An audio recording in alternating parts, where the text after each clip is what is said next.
Hello friends, चलिए आज हम लोग रियल एनालिसिस बाटले एंड शेवार्ड बुक का एक्सरसाइज 3.3 का कुछ बाकी जो इम्पोर्टेंट क्वेश्चंस बाकी है वो सब देखेंगे। पिछले वीडियो में हम लोग क्वेश्चन नंबर 4 तक देखे थे। आज हम लोग 5 के बाद से जो इम्पोर्टेंट क्वेश्चन है वो देखेंगे।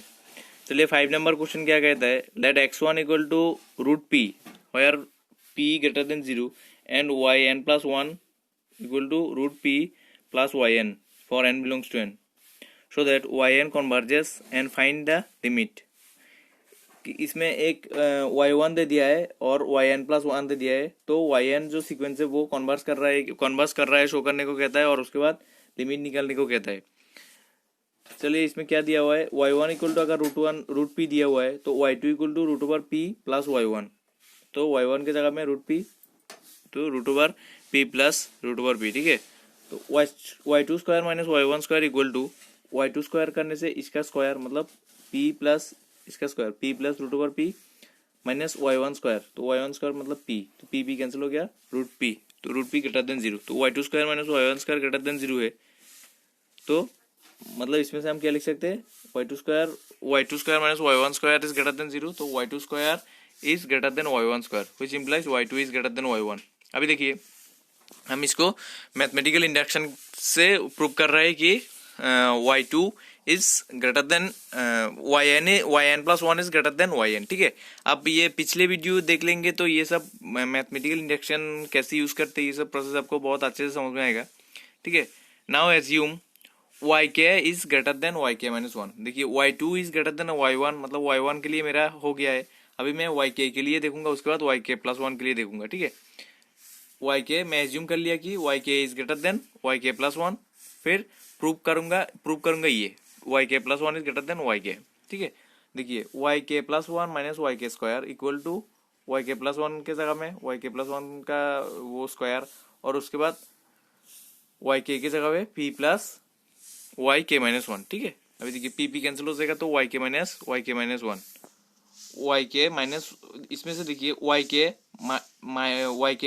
इस साइड में लाने से yk minus yk-1 is greater than 0 हो जाएगा, तो ये ग्रेटर देन 0 हो गया। ये ग्रेटर देन 0 मतलब क्या, yk1 square minus yk square is greater than 0। ठीक है, इसमें से हम लिख सकते हैं yk+1 is greater then yk। तो अभी देखिए yk, इसमें देखिए yk is greater then yk-1 implies yk+1 is greater then yk। तो हम मैथमेटिकल इंडक्शन से क्या बोल सकते हैं, yn इज मोनोटोनिकली इंक्रीजिंग, मतलब ये एक इंक्रीजिंग सीक्वेंस है। इसके बाद हम बोल सकते हैं, अभी हम बाउंडेडनेस की तरफ देखते हैं। बाउंडेडनेस के लिए एक हिंट दिया हुआ था, उसको आप हमें यूज करना पड़ेगा। हिंट क्या दिया हुआ है, 1 upper bound is 1 plus 2 root P. 1 plus 2 root P एक अपर बाउंड है, उसको हम यूज करके दिखाना पड़ेगा। ठीक है, देखिए y1 equal to root over P, वो क्या है 1 प्लस 2 रूट पी से छोटा है। अभी हम सेम मैथमेटिकल इंडक्शन का प्रोसेस यूज करेंगे। हम मान लेंगे कि ये तो 1 के लिए ट्रू है, जो स्टेटमेंट है वो 1 के लिए ट्रू है। अभी मैं मान लूंगा कि statement n equal to k के लिए ट्रू है, फिर प्रूव करेंगे कि n इक्वल टू k+1 के लिए ट्रू है। तो मतलब ये जो स्टेटमेंट है वो सारे n के लिए, for all n belongs to n के लिए ये ट्रू है। ठीक है, अभी देखिए मैं मान लिया कि yk is less than 1 plus 2 root P. ठीक है, yk is less than 1 plus 2 root P, तो शो करना है yk+1 is less than 1 plus 2 root P, तभी तो ये एक अपर बाउंड होगा। 1 प्लस 2 रूट पी एक अपर बाउंड होगा yn का। अभी देखिए yk+1 whole square equal to p plus yk, definition के हिसाब से सीक्वेंस का जो डेफिनेशन दिया which is less than p plus yk less than क्या था 1 प्लस 2 रूट पी। अभी मैं ये सपोज लिया था, तो क्या होगा yk इज तो p plus yk is less than p plus 1 plus 2 root P. तो ये किसका इक्वल है, रूट p प्लस 1 का होल स्क्वायर का। ठीक है, तो इसमें से हम अब देखिए yk+1 is less than root p plus 1 whole square, तो मतलब क्या yk+1 दोनों साइड में से स्क्वायर हटाने से yk+1 is less than root p plus 1 which is less than 2 root p plus 1। Root p plus 1 is less than 2 root p plus 1, मतलब क्या yk+1 is less than 2 root p plus 1। तो by mathematical induction yn is bounded by 2 root p plus 1। ठीक है, mathematical induction से हिसाब से yn is bounded by 2 root p plus 1। अब boundedness तो हो गया। ठीक है, और मोनोटोनिकली इंक्रीजिंग ये पहले ही दिखा दिया, तो हम इसके हिसाब से क्या बोल सकते हैं, by monotonically convergence theorem. Monotonically convergence theorem के हिसाब से क्या बोल सकते हैं, yn कन्वर्जेंस। तो yn अगर कन्वर्ज कर रहा है तो उसका एक लिमिट जरूर रहेगा। अभी हम लिमिट निकलते हैं। पिछली वीडियो में हम लोग बोला था कि y limit of y plus one is equal to limit of Y n, limit of Y N plus one is equal to limit of Y n. क्यों? क्योंकि y N plus one y n का एक tell है, tell of the sequence बोला था। तो tell of the sequence और sequence का जो लिमिट होता है वो हमेशा इक्वल ही होता है, ठीक है। तो limit of Y N plus one equal to limit of Y N ही होगा, जो इक्वल टू वाई में पकड़ लिया, ठीक है। अभी देखिए जो लिमिट का जो डेफिनेशन दिया उसमें से y N plus one equal to root over P plus y n दिया था, तो दोनों साइड में लिमिट भी जाने से क्या होगा, y plus y equal to root over P plus y, ठीक है। तो y square equal to p plus y equal to implies y square minus y minus p equal to zero.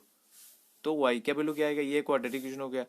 तो हम वो सिद्धाचार्य फॉर्मूला जानते हैं, उसके हिसाब से हम क्या बोल सकते हैं, y equal to minus b plus minus root over b square minus four ऐसे होता है। तो ए सॉरी माइनस बी इसमें क्या है, one plus minus root over one plus four P by two equal to, इसको अलग करने से half plus minus root over one plus four P by two. लेकिन अभी देखिए हाफ माइनस प्लस माइनस मतलब इसमें दो रूट है, वाई का दो वैल्यू है, half of half plus root over one plus four P by two एक है, और दूसरा है half minus root over one one plus four P by two. लेकिन half minus root over one plus four P by two जो है वो limit नहीं हो सकता है, क्योंकि it is a negative number, ठीक है। तो लिमिट ऑफ वाई एन क्या है मेरा, half plus root over one plus four P by two. फिर देखिए 7 नंबर क्वेश्चन क्या कहता है, let x one equal to a which is greater than zero, ठीक है। एक्स वन एक सीरीज का जो पहला टर्म है वो ए है जो जीरो से बड़ा है। Define x n plus one, x n plus one को इस तरीके से डिफाइन किया, x n plus one by x n for n belongs to n, ठीक है। Determine whether x n converges और डाइवर्जेस, अभी एक्स एन कन्वर्स कर रहा है कि डाइवर्स कर रहा है वो मुझे देखना है।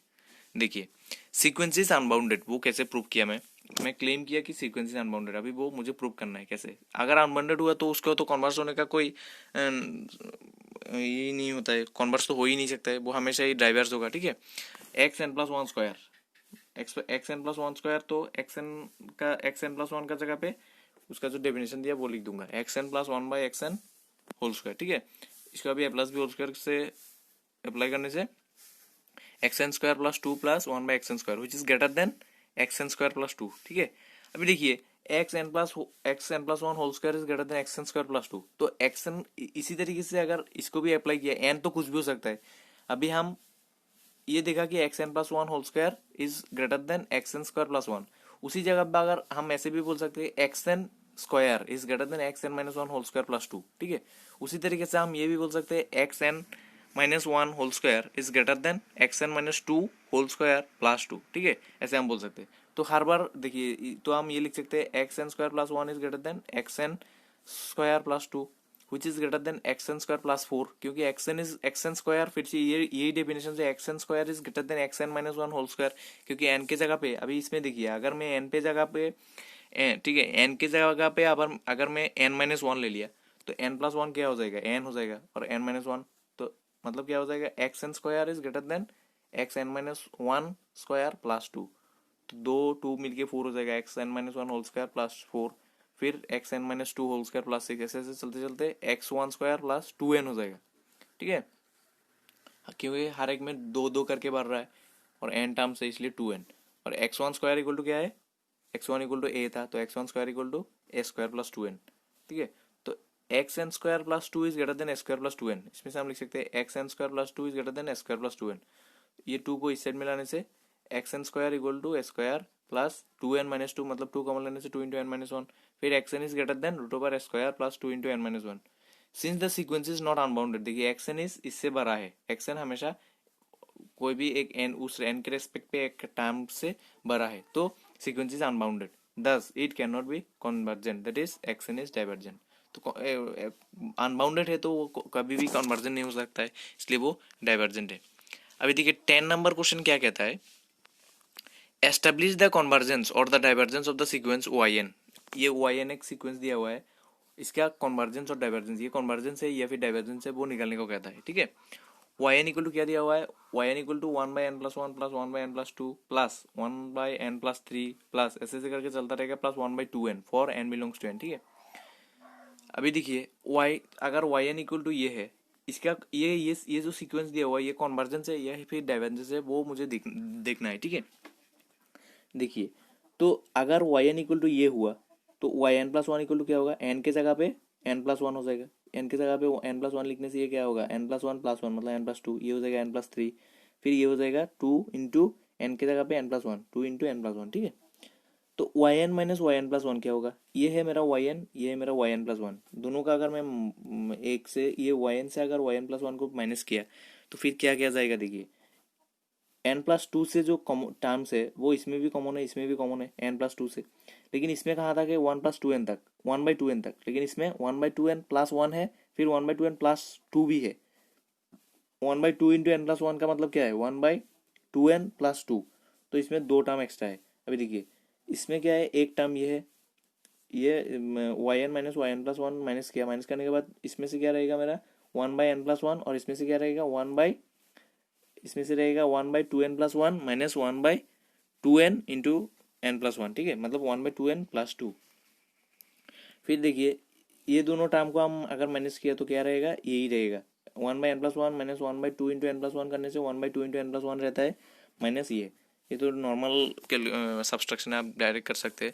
फिर इसको एलसीएम लेके सब्सट्रैक्ट करने से ये आता है, जो मुझे दिखाई दे रहा है कि ये माइनस एक नेगेटिव टर्म है, ठीक है, क्योंकि एन ग्रेटर देन जीरो है, हमेशा एन ग्रेटर देन जीरो होता है, ठीक है, नेचुरल नंबर है इसलिए ग्रेटर देन जीरो है, तो ये एक नेगेटिव टर्म है जो लेस देन जीरो है। तो Y N minus Y N plus one is less than zero, मतलब क्या हुआ, Y N is less than Y N plus one, तो Y N is less than Y N plus one मतलब क्या हुआ, Y N is a increasing sequence, ठीक है, तो ये एक इंक्रीजिंग सीक्वेंस हो गया। अभी मैं अगर ये दिखा पाऊँ कि ये एक बाउंडेड सीक्वेंस है, मतलब मोनोटोन कन्वर्जेंस थ्योरम से हम क्या बोल सकते हैं, ये एक कन्वर्जेंस सीक्वेंस है, ठीक है।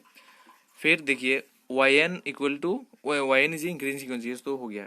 फिर zero greater than Y n equal to y n, ये जो सीक्वेंस, ये जो सीक्वेंस दिया था, अभी देखिए एन प्लस वन अभी एन से बड़ा है, तो one by N plus one less than one by N होगा। फिर इसी तरीके से one N plus two is greater than N, फिर one by N plus two is less than one by N, ऐसे करके हम हर एक टर्म के लिए, हर एक टर्म एन से बड़ा है इसलिए हर एक टर्म को less than one by n, less than one by n, less than one by N plus plus करके लिख सकते हैं। तो टर्म्स है एन टर्म्स, ठीक है, एन टर्म्स है तो n into one by n हो गया, क्योंकि one by N plus one is less than one by n, one by N plus two is less than one by N, ऐसे करके one by N plus n is less than one by n, ठीक है। जितने भी terms है वो सारे one by N से छोटा है, ये मेथड यूज करके, तो मतलब N into one by N which is equal to one, तो Y N is less than one, तो Y N less than one है मतलब वाई एन इज बाउंडेड, तो by the monotone convergence theorem Y N converges, ठीक है। यही देखना था कि वाई एन कन्वर्ज कर रहा है कि या फिर डाइवर्स कर रहा है, ठीक है, तो वाई एन कन्वर्ज कर रहा है, ये कन्वर्जेंस सीरीज है। और लास्ट टाइप का जो प्रॉब्लम है 12 नंबर का, उसका मैं एक ही दिया सॉल्व करके दिया, उसमें 4 प्रॉब्लम था, एक ही सॉल्व करके दिया हूँ, ठीक है, बाकी आप एक देखने से बाकी आप अपने आप से कर सकते हैं, ठीक है। One plus one by N to the power n plus one, इसका कहता है कि पहले लिमिट मतलब कन्वर्जेंस हो रहा है कि नहीं वो पहले देखना है, उसके बाद अगर कन्वर्जेंस हो रहा है तो उसका लिमिट निकलने को कहता है। इसको हम कैसे लिख सकते हैं, ये वाला सीक्वेंस को हम कैसे लिख सकते हैं, one plus one by N to the power n into one plus one by N, ऐसे लिख सकते हैं, क्योंकि ये एन प्लस वन है टू द पावर में, ठीक है। अभी देखिए one plus one by n is greater than one होगा, क्योंकि वन के साथ कुछ प्लस हो रहा है तो ये हमेशा ग्रेटर देन वन होगा, and it is A decreasing sequence, ये हम वो पहले जैसे तरीके यूज करके हम बोल सकते हैं ये एक डिक्रीजिंग सीक्वेंस है।